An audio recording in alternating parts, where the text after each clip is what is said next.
안녕하세요. 뉴스와 사람들입니다. 이재명 대표의 구속 여부에 대해 법리적인 정상적인 재판을 한다면 100% 기각이라는 것이 법조인들의 공통적인 결론입니다. 과연 담당 판사는 법리와 양심으로 제대로 된 판결을 내릴 수 있을까요? 송영길 전 대표는 서울중앙지검 앞에서 다음과 같이 발언했습니다. 여러분 아시다시피 판사와 검사는 하늘과 땅 같은 차이입니다.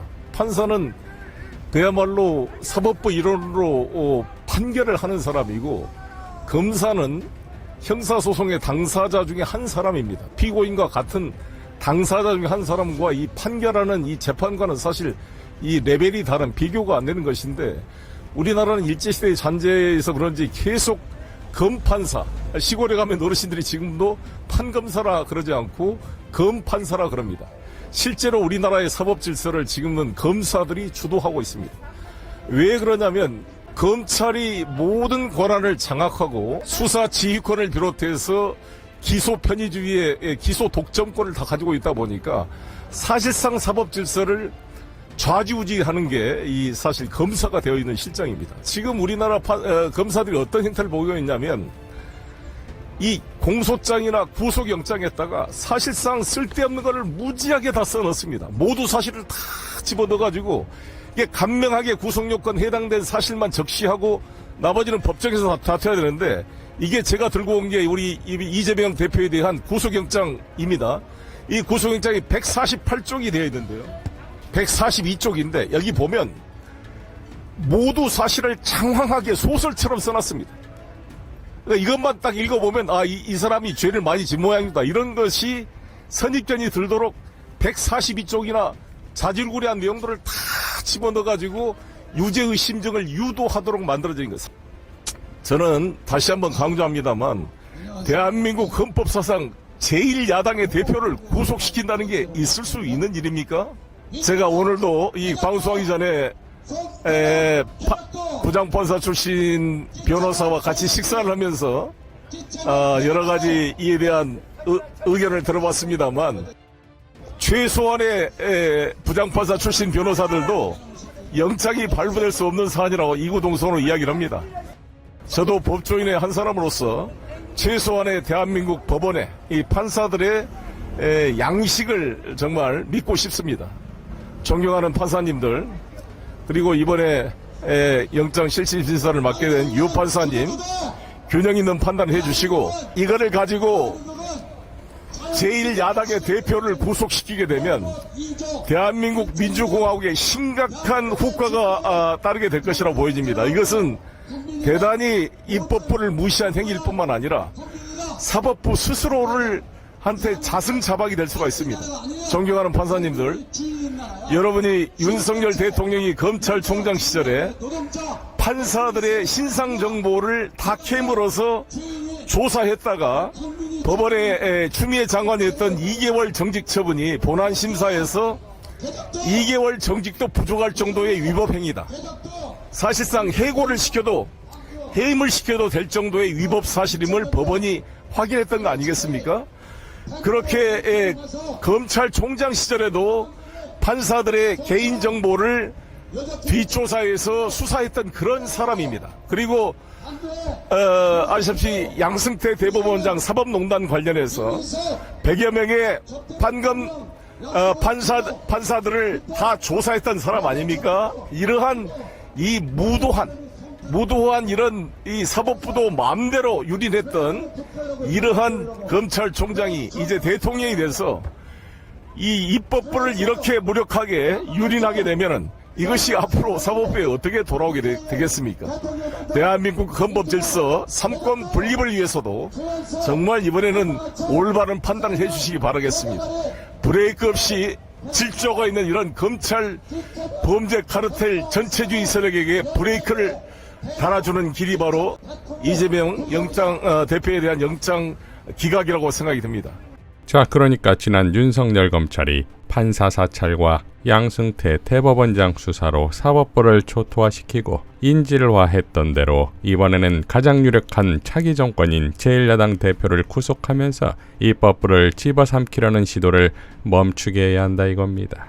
즉 입법부를 구해야 하는 사법부의 입법부 구출 작전으로 대한민국 헌법 질서인 삼권 분립을 검사 독재 정권으로부터 지켜내야 한다 이거지요. 자, 국회에서는 이재명 대표 영장실질심사 관련 기자회견이 있었지요. 정치검찰에 무도한 구속영장은 기각되어야 합니다. 내일 이재명 대표가 법원에서 영장실질심사를 받습니다. 이번 영장 청구는 검찰 독재 정권이 얼마나 무도한지 보여주는 역사적 사례로 남게 될 것입니다. 우리 형사소송법은 불구속 수사를 원칙으로 삼고 있으며 우리 헌법은 무죄 추정의 원칙을 명시하고 있습니다. 구속은 피의자가 죄를 범했다고 의심할 만한 상당한 이유가 있고 피의자가 일정한 주거가 없거나 증거를 인멸할 염려가 있을 때, 도망하거나 도망할 염려가 있을 때에 한해서 이루어지며 범죄의 중대성, 재범의 위험성, 피해자 및 중요 참고인 등에 대한 위해, 우려 등을 고려하여 결정됩니다.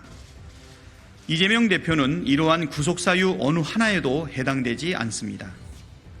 검찰은 지난 1년 반 동안 검사 수십 명, 수사관 수백여 명을 동원해 400여 차례의 달하는 압수수색을 벌이며 이재명 대표와 그 주변을 먼지 털듯이 탈탈 털었지만 제대로 된 증거는 제시하지 못하고 있습니다. 충분한 증거를 확보했다면 피의사실 유포와 공무상 비밀 누설을 밥 먹듯이 반복했으나 범죄 혐의자들의 뒤바뀐 진술밖에 없습니다. 백현동 사업의 경우 성남시가 돈을 더 벌지 못했으니 배임이라는 황당무계한 주장을 반복하고 있습니다. 행정기관장의 의무가 무엇인지, 행정의 목표가 무엇인지, 자본주의 시장 체제, 자본주의 시장 경제란 무엇인지조차 완전히 망각한 주장입니다. 이러한 허위 주장을 뒷받침하기 위해 구속영장에는 딸 결혼식에 이 대표와 측근들이 축의금을 냈다느니 하는 억지 이유로 백현동 개발 사업자 김인섭을 이재명 대표의 채찍근으로 가공하려는 내용들이 가득합니다. 혐의의 본질인 특혜성 입증에 자신이 없자 김인섭을 등장시켜 모가 구린 구석이 있다는 식으로 여론재판을 시도한 것입니다. 쌍방울 김성태 대신 이번엔 김인섭이 등장했다는 차이만 있을 뿐 검찰 창작소설의 스토리가 매우 진부하기 짝이 없습니다. 대북 송금 혐의는 아무 증거가 없습니다. 반대되는 증거와 정황이 가득한데도 김성태가 왜 방북비를 대납해 준 것인지 주장을 뒷받침할 어떤 근거와 동기도 제시하지 못했습니다. 백현동과 대북 송금 혐의만으로 영장 청구에 자신이 없었던지 검찰은 위증교사라는 회개한 혐의까지 갖다 붙였습니다. 이 또한 특정인의 주장일 뿐 근거가 없습니다. 이처럼 검찰은 불구속 수사 원칙과 무죄 추정 원칙을 무시한 채 자신들의 상상력과 염원만으로 제1야당 대표를 구속하겠다고 합니다. 애초에 구속을 통한 수사가 목표가 아닙니다.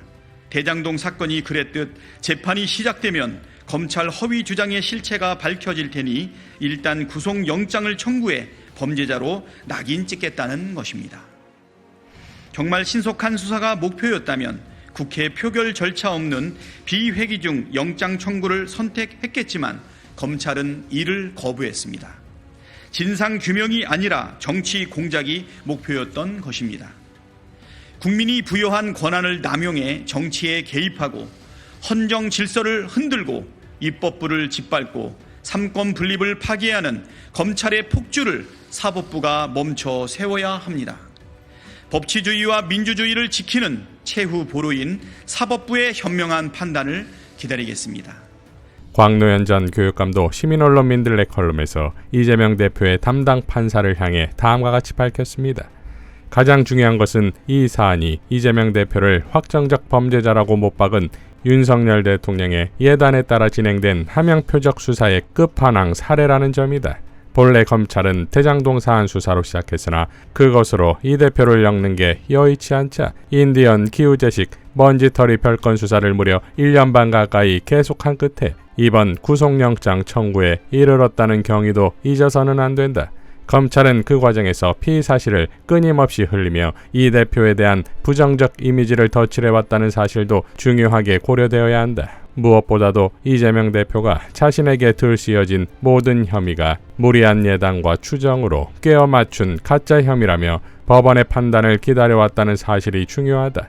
당연히 방어권 보장이 절대적으로 요구된다. 유창훈 판사에게 묻는다. 지난 대선에서 아슬아슬하게 진 야당 대표는 모든 혐의를 정치 공작으로 규탄하며 부인한다. 검찰은 그동안 공언해온 대장동 사건도 아닌 별건으로 구속영장을 청구했다. 더욱이 1년 반이나 전방위적으로 파서 모든 증거를 확보했다고 자신만만해한다. 이런 상황에서 과연 야당 대표의 인신까지 구속하며 방어권을 제약하고 정치판을 뒤흔드는 게 민주주의와 헌법 원칙에 부합할까? 아니면 불구속 재판 원칙에 충실하게 영장 청구를 기각하고 검찰권 남용에 제동을 거는 것이 부합할까? 나는 유 판사가 이 근본 질문부터 답해야 한다고 믿는다. 반면 구속해서는 안 될 이유는 차고 넘친다. 무엇보다도 이번 사안에서처럼 유무죄 주장이 격렬하게 부딪히는 경우 법관이 검찰 편을 구속영장을 발부했으나 나중에 재판 과정을 통해 무죄로 판명하면 그 후과를 어떻게 감당할 것인가?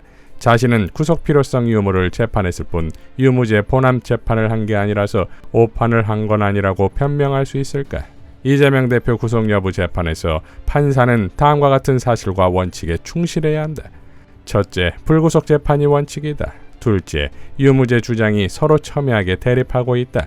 셋째, 검찰은 지난 1년 넘게 막대한 수사 인력과 시간을 투입해서 이미 모든 유죄 증거를 확보했다고 주장한다. 넷째, 훗날 본안 재판에서 무죄로 판명되더라도 이번에 구속 결정을 할 경우 이 대표와 민주당 지지자들에게는 회복할 수 없는 손해가 예상된다.